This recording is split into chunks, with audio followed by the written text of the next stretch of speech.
As I started to say, this is Outreach Sunday. And as I said, there is not a sermon today. We are not reading, but we will be experiencing the gospel through 10 ministries that we're going to hear about today. These 10 ministries will present what they do. And what I ask you as a congregation to do today, two things, is first, let the gospel, let the Spirit speak to you through these ministries and through the people that these ministries are helping. Listen to where the Lord might be pulling you to, and lift that up as the gospel message today. Secondly, I call you to discernment, as over the next couple weeks, we as a congregation will be deciding where to give $25,000, which of these ministries and how much and all of that kind of stuff. So today, I ask you to discern and listen to where the Spirit is calling you. And then the next 2 Sundays, we as a congregation are going to vote. And we will see where the Spirit leads us to give this particular year. So as we hear these 10 presentations, don't just look at them for information, but look for the Lord's work. Look for where the Spirit is moving, and let the Spirit move you in the process.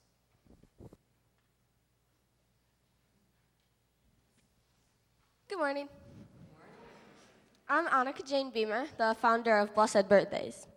So today marks the 3rd year that I have come before you to ask for support through Hope's Outreach Gift Fund. Due to the generosity of the people of Hope, Blessed Birthdays was awarded a grant of $600 in 2012 and $2,000 in 2013. With that money and the additional financial support of individual donors and funds raised at Hope's Alternative Christmas Fair, Blessed Birthdays was able to provide a birthday party to every child participating in the St. Vincent and Sarah Fisher Center's after-school education program in the Brightmoor neighborhood of Detroit in 2013 and continuing through 2014. So from January 2013 through October 2014, the birthdays of over 100 children have been celebrated in grand style with a child-chosen wrapped gift, a cake with candles and balloons, cupcakes for everybody, a party game with prizes, and decorations and napkins in a chosen theme. For many of these children, this is the only party and the only birthday cake they will receive. All the children receiving these parties are labeled at risk, physically, socially, emotionally, educationally, and while the St. Vincent and Sarah Fisher Center addresses their educational and physical needs, Blessed Birthdays addresses their need to be recognized socially, emotionally, and spiritually as a celebrated individual on their most special of days. Well, most of you have not had the opportunity to come along with me and experience a Blessed Birthdays birthday party. I'd like to bring you along vicariously through a poem I wrote this past year. Blessed Birthdays. We sing a cappella, but gustily. Even the youngest ones join in this familiar song. Happy birthday, dear Jan. Happy birthday to you. The same words written on the cake, trimmed with frosted basketballs, Jan's favorite. Small hands investigate all options in a bag of party treasures. Neon erasers, pencils, bouncy balls.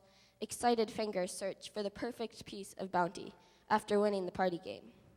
But the glory of the prize pales when a beaming child, folding the wrapping paper with care, reveling in his moment in the spotlight, holds his desired birthday gift like a championship trophy, shouting, "Yes, I got it!"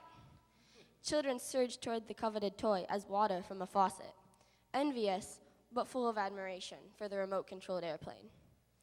A few excited schoolmates, disheveled shirts and chins sloppily decorated with cupcake crumbs, tear themselves from the exhibition of the gift, anxiously clutch my arm and question me, "My birthday's in April. You're going to celebrate my birthday too, right?" And I will, because every child deserves one day a year when he is the most important, the beloved, the celebrated. Every birthday matters because every child matters. Thank you, people of Hope, for your past support of Blessed Birthdays, and thank you for considering my request for a $2,000 grant towards funding additional birthday parties in 2015.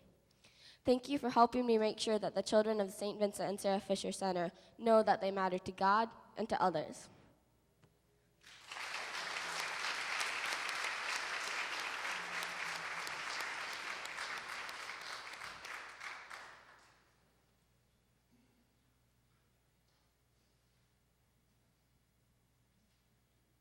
Good morning. My name is Mary Rose Crombez. These are some of my friends.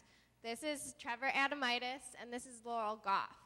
We all suffer from a condition known as PANDAS, which stands for Pediatric Autoimmune Neuropsychiatric Disorder associated with streptococci. Now, PANDAS, the immune system ends up attacking the brain instead of the disease. So it can cause a bunch of symptoms, and it can happen overnight.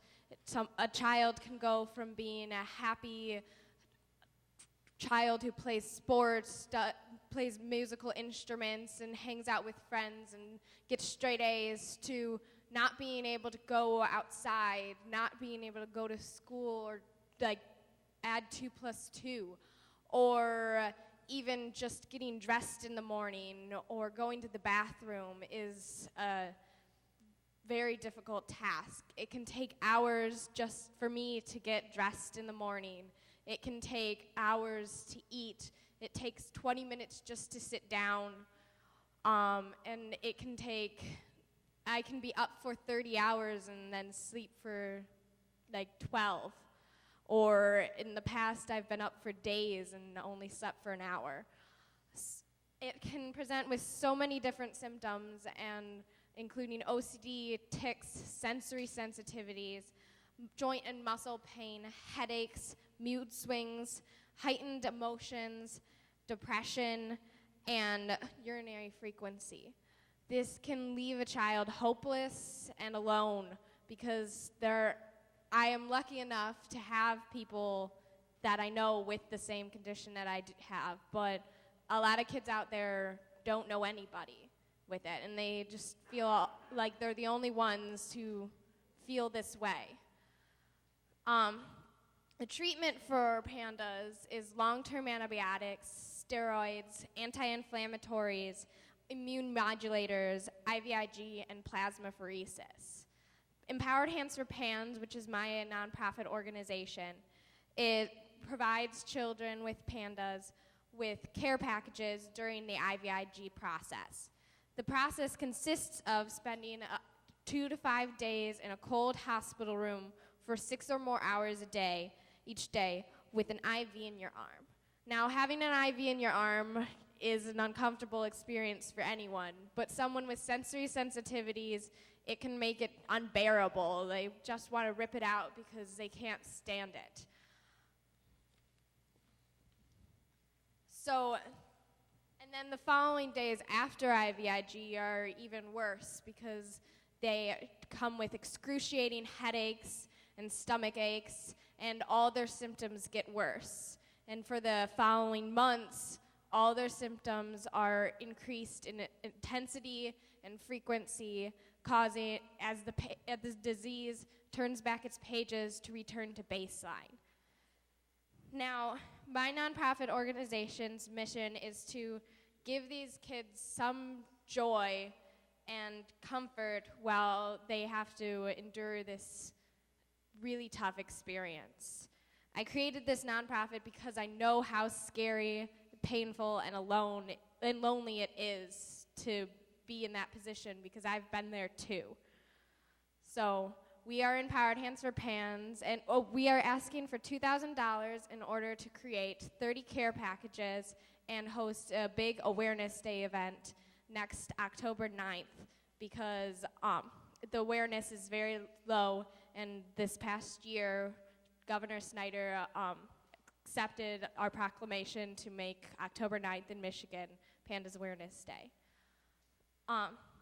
So we are Empowered Hands for PANS, doing God's work by kids, for kids. Thank you for your time.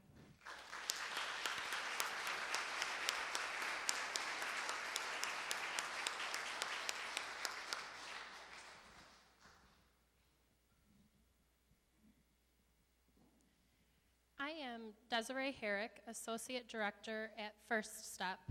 First Step was founded in 1978 and is the only comprehensive domestic violence and sexual assault service provider located in Wayne County, although we do also help survivors from many surrounding communities. I also grew up in a home where I witnessed domestic violence as a child, and I know that it affects every member of the family, but especially the children.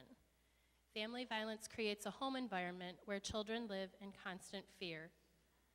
When a victim or survivor makes the decision to leave an abusive home and go into a shelter, the children may finally be safe, but yet they still suffer the effects of the violence and the stress of having to change their environment. They may have had to leave behind their toys, friends, extended family members, changing schools, and many other things. They can bring very little with them. Some come with nothing. Each year, nearly 200 children stay at our 50-bed shelter and nearby transitional housing apartments. They stay with First Step because their homes are no longer safe. We are asking for your help in building a healing playground at this site for the children who stay with us to have a place to heal from the effects of this trauma and really be kids. Any day, we may have 70 or 80 children who enjoy the program services on that given day who would have this playground available to them. We're specifically asking for $5,825 to purchase a commercial-grade sandbox with a cover and toddler swing set, as well as other supplies for the playground, such as big wheels, trucks and sand toys, balls and hula hoops, and things for the children to be able to enjoy that playground. This project is critical to our mission, and we hope that your congregation will consider supporting us as we work to complete this important healing playground for the children who've witnessed domestic violence in their homes and families.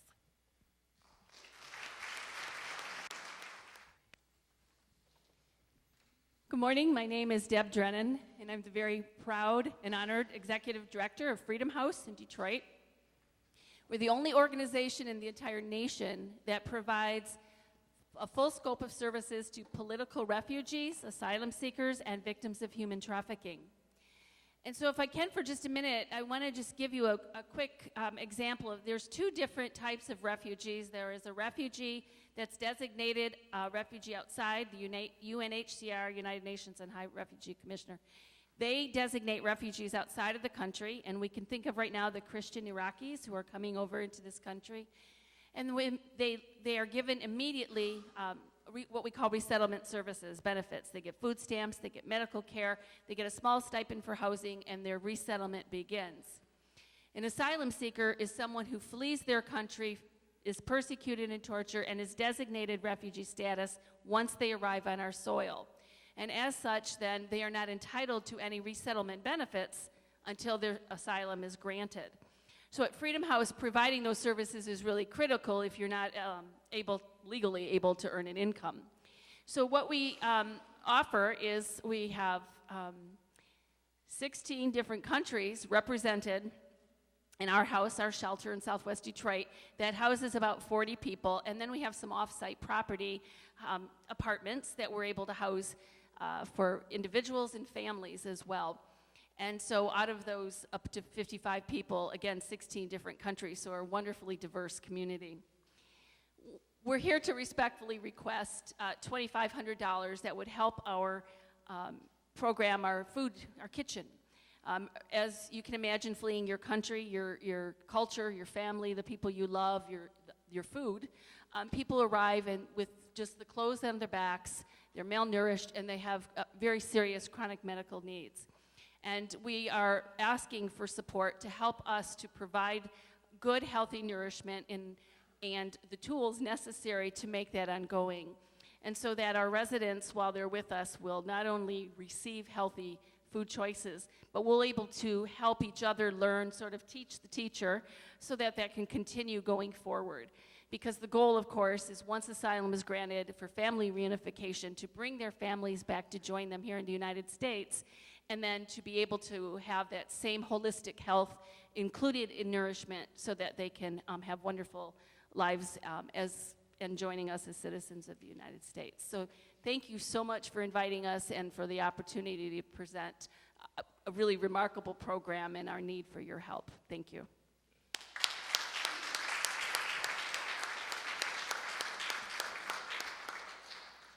Good morning.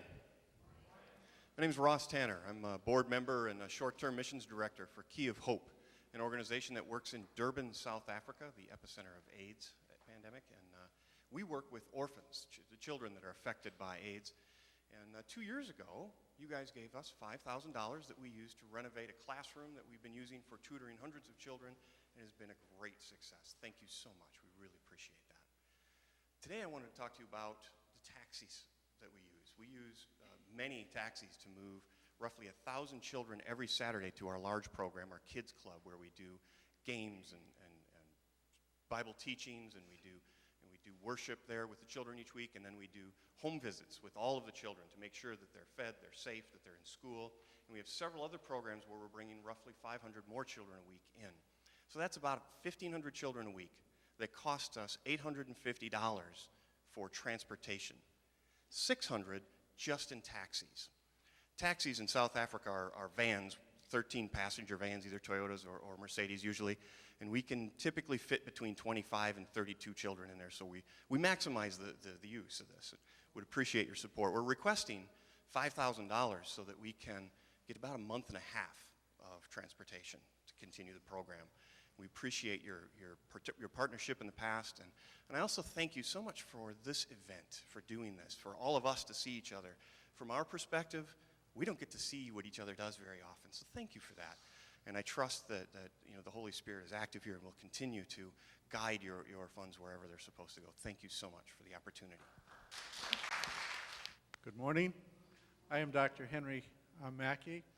I am Medical Director of Omni, Orphans Medical Network International. We have been partnering with Hope Lutheran Church for the last 14 years. In 2001, Brad Gee, and in 2002, Brad Gee and Becky went over to Zambia with us. We have been doing medical clinics there. This past July, we saw 3,400 patients while we were there in 8 days of clinics. Today, I would like to talk to you about our school. We also developed a school there. We had our first graduating class in 2009. We have about 30 students in each class. We teach grades 1 through 7. And after grade 7, the students need to take a test, a national test, in order to be able to go on to grade 8. Our students have done very well on these tests.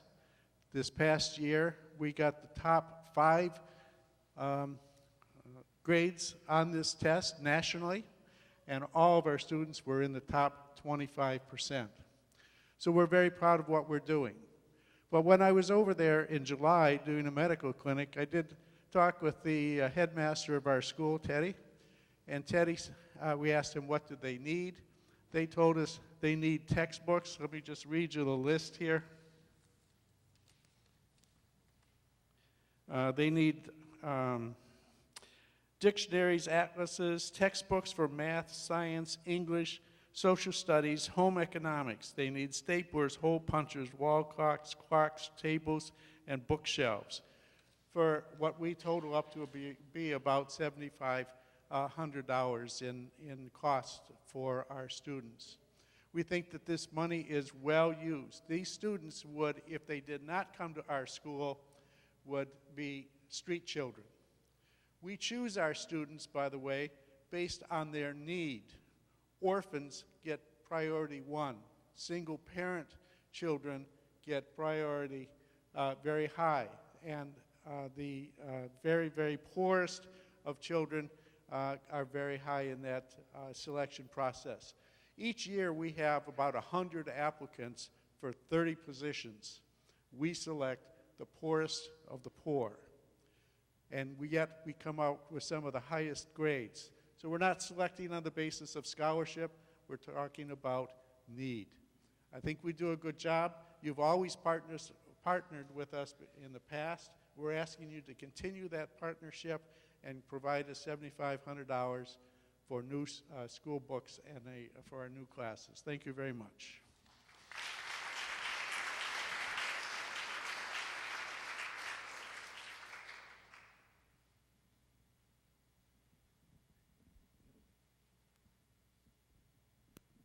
Good morning. My name is Annette Horde, and I'm here today to tell you about a scholarship fund my family has established in my stepfather's name. Perhaps you may remember him, as he used to play the organ here just a few years ago. It was Randolph D. Blouse Music Scholarship Fund was created after his untimely death on February 1st, 2013. It is difficult to explain how quiet life has become since we lost Randy. He was dedicated to music education and acquired thousands of students during his lifelong career, each of them now carrying a piece of him with them. After graduating from the Wayne Westland School District, he obtained his doctorate in music performance from the University of Michigan and eventually returned to Westland, where our family is still based today. In addition to being a church organist, he was a musical director for several community theater productions. He taught private lessons out of our home and accompanied students at festival competitions. But in 1990, the Wayne Westland School District's fine arts programs were devastated by the failure of the millage. For the first time, a pay-to-play program threatened to endanger the music departments in both high schools, Wayne Memorial and John Glenn. Drastic cutbacks and early retirements left Wayne Memorial without a marching band director, and Randy was called upon to save their music program. I'm trying not to turn my presentation into a eulogy, but Randy left an enormous hole in the musical community. The students in the Wayne Westland District always had his strong support. He even ran for the school board once in hopes to enlighten the panel on the importance of music in the public schools. It is not as easy to fill the music classrooms in this day and age when the schools don't promote value of music education. Of those who get to participate in the fine arts, even fewer will go on to college, and of those, even fewer will continue their music education in college. After Randy passed, people began asking us where they could send donations, and after very little thought, we decided as a family to keep Randy's memory alive by creating the Scholarship Fund. The scholarship is designed for students who intend on furthering their music education in college. Just weeks after his passing, we had raised over $2,000, and the class of 2013 yielded our first scholarship recipient, John Glenn High School's Jordan Davis. Ms. Davis was awarded a total of $1,000 and is currently attending the University of Michigan in Ann Arbor, where she is pursuing a degree in music. It is our hope that she will continue to share her talents with the world and acquire students of her own that will want to follow in her footsteps. We have dedicated two $500 scholarships for each of the two high schools, one for each of their choir departments and one for each of their instrumental departments. We had believed we could easily raise the $2,000 each year by performing fundraising concerts with the American Liberty Pop Singers, or ALPS as we call them, which is a patriotic choir that Randy established in 2005. Unfortunately, after Randy passed, our attendance plummeted, and with very heavy hearts, the choir had to be disbanded just last month. I was afraid that Randy's legacy would fade, but I would like to thank Bill Reed, a former member of our choir and current member of Hope Lutheran, for recommending or nominating us for a Randy Scholarship Fund to be considered today. With your help, we intend to bless more students with the opportunity to become more teachers. Thank you. Oh, that's fine. Hi, my name is Joanne Lehman, and I'm here representing the, Girls Education Matters. And I am Diane's sister, if I look familiar to any of you. You may all have heard recently in the news of a woman named Malala, and she was just given the Nobel Peace Prize, the youngest recipient in history of the Nobel Peace Prize, for her stance on girls' education worldwide. We too have that very similar passion about girls and education. And as a result, in March of 2013, we began the arduous process of securing funds and visas necessary to bring Mercy Nyetich from a small village in rural Kenya, where her parents are subsistence farmers. Her picture is there, and she is sitting right over there. We dreamed of giving her the same access and opportunity that all of us have provided for the people that we love, our children and our grandchildren throughout here in the United States. Today, we ask you to help us with that opportunity to financially support this relevant issue. Mercy is currently pursuing her degree in business and finance at Valparaiso University, which is a Lutheran university in Northwest Indiana, and she has sustained a grade point average that has placed her on the dean's list. She is also treasurer of the African Student Association on campus as well. And I could tell you a bunch of things about Mercy, getting to know her over the last year. She was here last year after only being here in the United States for about 6 weeks. In her year that she's been here, she has blossomed in so many ways. But rather than hear from me, we'd like you to hear from her professors. First, we'd like you to hear from her business law professor, which is Professor Elizabeth Gingrich. And she stated, while a student of mine, Mercy stood out as a solid, top academic achiever, asserting herself as an extremely hardworking, dedicated student with high moral values. Mercy's tenacity is unparalleled. She has successfully managed to defy a home culture of male societal, business, and government dominance.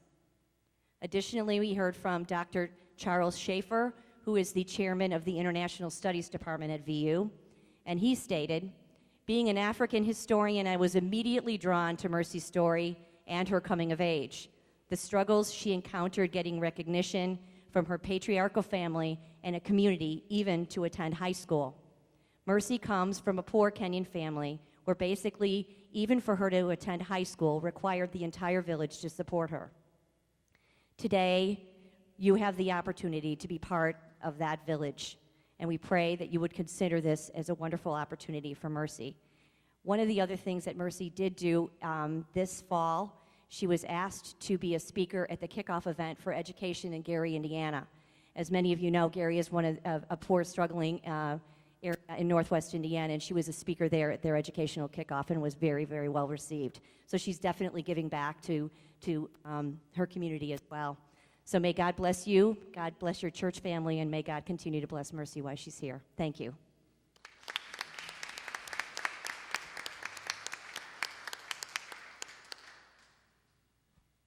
Good morning. My name is Barbara Lewis, and I'm here today representing Seedlings Braille Books for Children. I love to read, as I'm sure many of you do, and I cannot imagine a world without books, and yet that's the world that many blind children find themselves in. Braille books are scarce, and they are expensive. A Braille copy, for instance, of the book The Hunger Games cost about $100 at most print houses. Braille books, well, let me just say that I am a board member for Seedlings Braille Books for Children, and we have a little different story to tell. We are able to produce Braille books for $20 a piece, and we sell them on average at $10 each. Seedlings is passionate about its mission, which is to increase opportunities for literacy by providing high-quality and low-income children's literature in Braille. We would be delighted if Hope Lutheran Church would help us put more Braille books into the hands of blind children. Seedlings has a new program called the Adopt a Reader program. A sponsor is matched up with a needy blind reader who can read Braille, and the sponsor donates $100, and then the reader is able to select $100 worth of free books of their choice from Seedlings. It would be our pleasure if we were awarded $1,000 of money to sponsor numerous children in the Adopt a Reader program. Let me just briefly read a statement from a young 10-year-old boy who has been part of the Adopt a Reader program. "I'm 10 years old, I'm in 5th grade, and I'm blind. I really love to read. I learned Braille when I was in preschool. I'm happy that I can read Braille so that I can keep up with my sighted friends in my class. Thank you for making Braille books and sending them to me. Without Braille books, I would not be able to read and learn new things about my world." I brought several Braille books with me today, as well as some pictures and short bios of some of the kids in our Adopt a Reader program. So please stop by my table and look at our products and ask any questions. Thank you very much.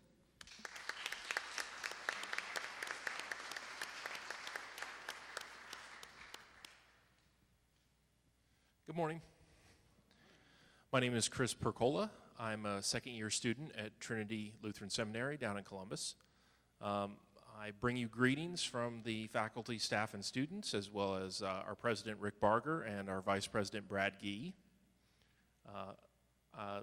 I'm here today to ask for your support for funding a Haiti immersion program that we'll be doing in January. It's a class called the J term, and it's for 30 days. It's a leadership course for those of us who are headed into ministry.